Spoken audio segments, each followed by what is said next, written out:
Quand on est sur le point de créer notre marque, on se trouve souvent avec plein d'idées en tête qu'on veut toutes les mettre en place, les dessiner et voir ce que ça donne, sauf que lorsqu'arrive le moment du dessin, on se trouve bloqué. Et surtout lorsqu'il s'agit d'un outil très puissant comme Adobe Illustrator. Sauf que honnêtement, sans l'outil que je vais vous présenter aujourd'hui, j'aurais jamais pu vendre plus de 500 dessins techniques à mes clients. Et oui, vous avez bien entendu, jusqu'à aujourd'hui, j'ai pu faire plus de 500 dessins techniques pour des marques comme la vôtre pour qu'elles puissent passer à leur production. Le plus important, c'est que je vais partager avec vous 3 astuces pour que vous puissiez commencer à utiliser cet outil efficacement et sans frustration, parce que je sais très bien que c'est votre cas là maintenant. Restez avec moi.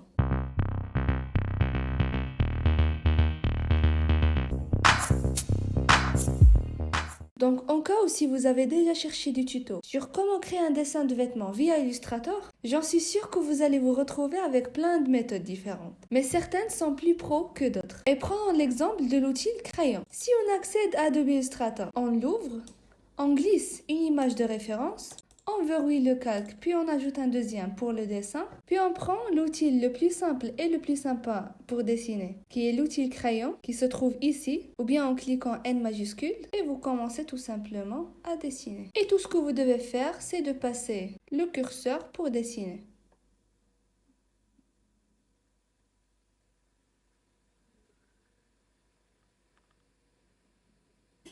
On va très rapidement se rendre compte que le résultat, c'est pas trop professionnel. Comme vous pouvez voir, les lignes ne sont pas droites, les courbes non plus. Et surtout, le grand problème avec cet outil, c'est qu'il est presque impossible de dessiner des formes complexes, comme par exemple les fournitures, les zips et les curseurs, puisque les courbes ne sont pas du tout structurées. Et là, je comprends que certains créateurs recommandent de commencer avec cet outil, surtout au début, parce que c'est très simple à prendre en main, parce que comme vous avez vu, il suffit juste de cliquer et de glisser le curseur, et la ligne se crée directement. Mais à mon avis, tant que vous allez investir du temps et de l'énergie pour apprendre un logiciel, pourquoi pas le faire correctement dès le premier pas? Ok, là on est d'accord, l'outil crayon n'est pas le meilleur pour les dessins. Par contre, l'outil que je vais partager avec vous, une fois maîtrisé, et je souligne bien sur le mot maîtrisé, va vous permettre de dessiner n'importe quelle forme et donc n'importe quel vêtement que vous avez en tête. Et vous allez peut-être penser à quitter la vidéo quand je vais vous dire quel est l'outil, mais si vous réfléchissez bien, savoir quel est l'outil, ça ne vous sert à rien en soi. Mais ce qu'il vous faut surtout, c'est une direction sur comment exactement l'utiliser pour créer vos propres designs. Donc l'outil, ça s'appelle outil plume. Vous le trouvez ici dans la barre des outils ou bien en cliquant P. Le truc, c'est quand vous allez essayer de l'utiliser pour la première fois et sans aucune explication, ça risque d'être très compliqué. Pourquoi? Parce que je peux pas vous dire à quel point j'ai vraiment galéré quand j'ai commencé à l'apprendre et surtout pour gérer les cours. Et c'est pour ça que je vais vous donner quelques astuces qui vont vous aider à commencer plus simplement. Commencez par s'exercer avec des formes simples, comme des formes géométriques et surtout des ovales. Et bien pourquoi? Parce qu'ils ont des courbes, donc ça va vous aider forcément à s'exercer et ne commencez surtout pas directement avec des vêtements. Parce que je vous avoue, ça serait très compliqué et vous n'allez pas avancer dessus. Parce que je me rappelle que notre prof de digital à l'école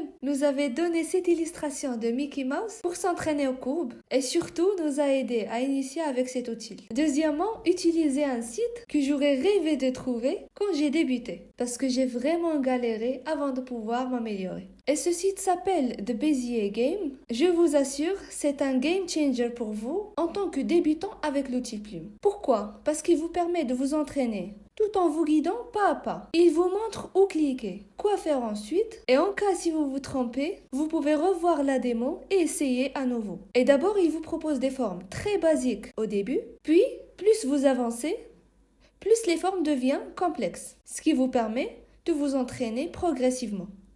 Astuce numéro 3. Utilisez le minimum de points possible. Parce que ce qu'il faut vraiment savoir, c'est qu'au début, vos courbes ne seront pas du tout parfaites. Et c'est normal. Mais pour les rendre plus nettes, il faut utiliser le moins de points possible. Pourquoi? Si vous ajoutez trop de points, vous allez déformer la courbe entre chaque 2 points. Alors que si vous mettez moins, forcément, il y aura moins de déformation. Et donc, des courbes plus nettes et qualitatives. Par contre, attention, ne commencez surtout pas par essayer des formes de vêtements entiers ou des formes trop compliquées. Commencez par des objets simples, puis montez en difficulté. Et une fois que vous allez atteindre un certain niveau, vous pouvez me suivre dans cette vidéo où je vais vous expliquer étape par étape comment dessiner un vêtement basique avec l'outil plume. Mais si vous préférez ne pas casser la tête et vous aimeriez que je fasse ce travail pour vous, Vous pouvez vous inscrire dans ma liste d'attente dans le premier lien dans la description. À très bientôt.